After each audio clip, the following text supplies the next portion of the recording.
جوبير جوبير جوبير، جول جول، الهدف الأول، جول الهدف الأول لصالح فريق هلال طراس في الدقيقة 93 من عمر المباراة، في آخر اللحظات من خلال ضربة جزاء أعلن عنها حكم المباراة محمد زرزاي.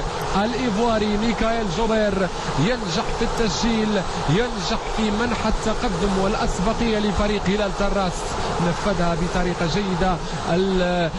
الحارس في مكان، الحارس في مكان والكرة في مكان آخر، وهنا الطاقم الفني لفريق هلال طراس واللاعبين الاحتياطيين